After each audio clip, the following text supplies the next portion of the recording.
If you're someone who spends a lot of time on your phone or computer, which is pretty much everybody nowadays, chances are your neck and shoulders could look something like this. Upper crossed syndrome, aka nerd neck, aka forward head posture, is one of the highest growing cases of poor posture. It stems from muscle imbalances in the neck, chest, back, and shoulder complex. In this video, we'll be breaking down each component of poor upper body posture and the exercises that you can use to fix them. If you're looking for tips on how to fix excessive anterior pelvic tilt at the lower back and hip region, stay tuned for the next video. But first, let's take a look at what proper versus improper posture looks like. Good posture comes from a properly aligned kinetic chain, which is a fancy way of saying that all the joints and vertebrae from your head to your toes are in a position that gives your body maximal strength and efficiency when it comes to movement. From the side, this looks like a relatively straight line that you can draw that runs down the neck, the shoulder, the upper and lower backs, the hips, all the way down to your feet. This alignment is important when it comes to training because any weakness in the system will result in compensatory movements and injury down the line. Our bodies are smart in the way that it always follows the path of least resistance. However, this doesn't mean that it's the best path to take. In fact, the more our bodies compensate for our weakened muscles, the more likely poor movement patterns will form, and the more likely a chance for injury. The most common culprit of rounded shoulders is an imbalance of muscles in the chest and the back. Specifically, the pec muscles on the chest and the upper trapezius on our back are tight and overactive. And the rhomboids and the lower trapezius muscles, as well as the deep cervical flexors in our neck, are weak and underactive. This muscle balance causes the shoulders to be drawn forward and the neck to protrude, hence giving the appearance of rounded shoulders. To fix the problem is simple enough. We have to counteract the imbalances by stretching out the tight chest and upper back muscles and then strengthening the weakened muscles. One really great stretch for the chest is the wall pec stretch. Place your hand on the wall and take a step forward into the lunge position. Now, keeping your hand on the wall, turn your torso away from your hand. This will open up your chest and start to loosen up those tight pectoralis major and minor muscles. To increase the intensity of the stretch, turn your neck away from the wall. Hold this stretch for about 30 seconds on each side and perform 1 to 3 sets.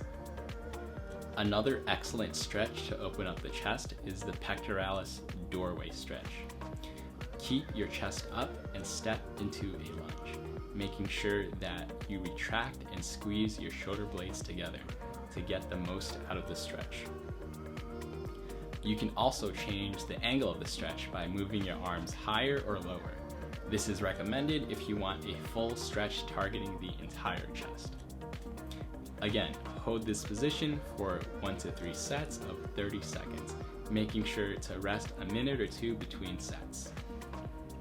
If you find that you have particularly tight pec muscles, I recommend soft tissue massage to release the knots. This means taking a foam roller or something hard like a lacrosse ball and applying it to the muscle where it feels the most tender or tight. Typically on the chest, this is the area between the shoulder and the collarbone. First, you want to find the affected area by manipulating around the ball or the roller, and then you want to apply pressure on this area by lying on the ball or the roller and holding it there for 20 to 30 seconds. The next exercise we're going to do is the thoracic extension on a foam roller. I highly recommend getting a foam roller if you guys don't already have one, and I'll leave the one that I use down in the description. First, you want to lay on the foam roller, starting slightly above the shoulder blades. Place your hands on the sides of your head, and as you exhale, slowly begin to tilt your head back, using your deep cervical flexors to move your back into extension. Hold this position at the bottom for a second and then slowly come back up while inhaling. Do this 2 to 3 times per vertebrae and make your way down to the middle of the back. The next stretches we'll be performing focus on the tight muscles in the neck and the upper back. Before performing stretches on the neck, first warm up the neck muscles by doing some neck rotations. Do 10 rotations before reversing sides. Overactive upper traps can lead to elevated shoulder position, which causes stiff neck and other poor posture symptoms. To stretch the upper traps, we will be performing lateral neck flexion holds. Place your hand on your head and slowly apply pressure, pulling your head downwards towards your shoulder.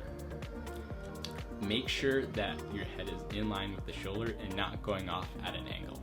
Hold this stretch for 30 seconds on each side and repeat 1 to 3 times.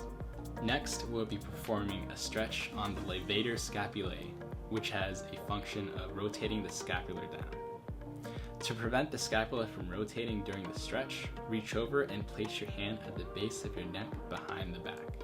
You can also lean your elbow against the wall to assist you if you lack the flexibility.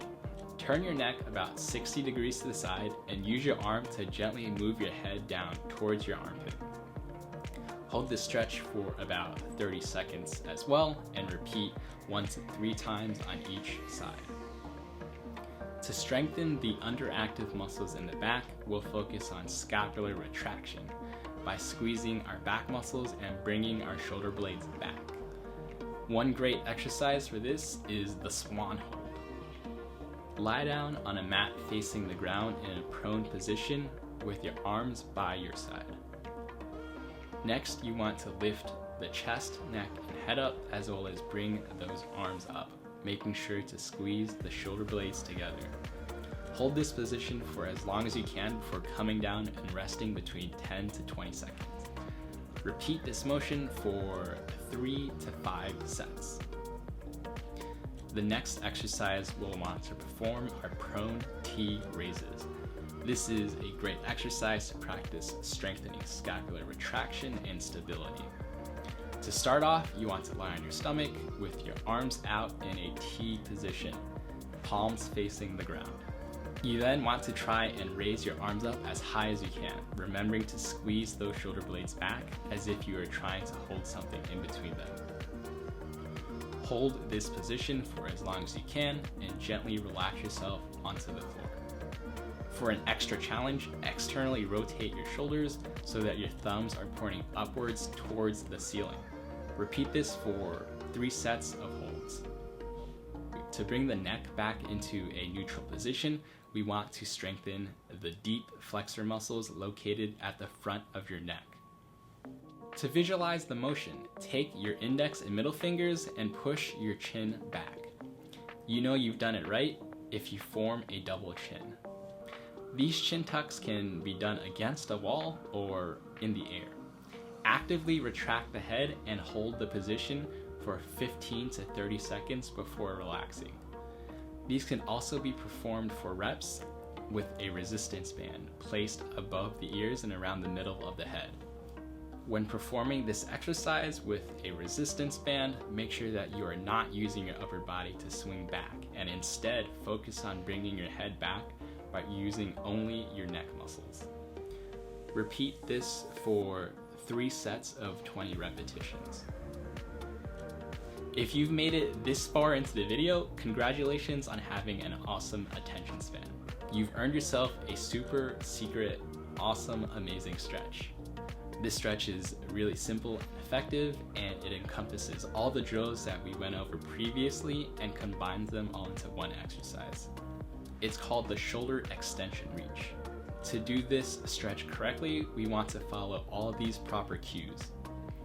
First, clasp your hands behind your neck and begin to externally rotate your shoulders by squeezing your shoulder blades back and turning your elbow pits forward. You'll really start to feel this open up your chest and you feel a nice stretch through the shoulders. If you can't bring your hands together behind your back, you can use a towel or a straight object and you can hold on to that instead. Make sure that you tuck your chin in while performing this exercise to fully engage the deep neck flexor muscles.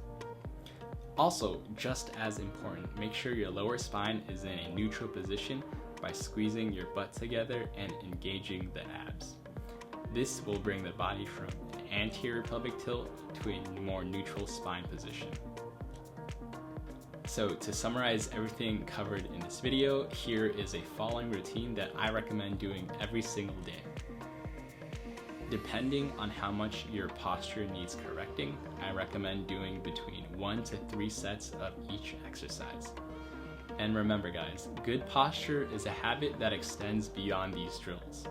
Be mindful about how you sit at work and at home, around a computer or a smartphone, and practice these drills daily. And I can guarantee you that your posture and your confidence will improve. That's all I have for you guys today. Thank you guys so much for watching. Let me know what kind of videos you want to see on this channel in the future, and I'll catch you all next time. Peace.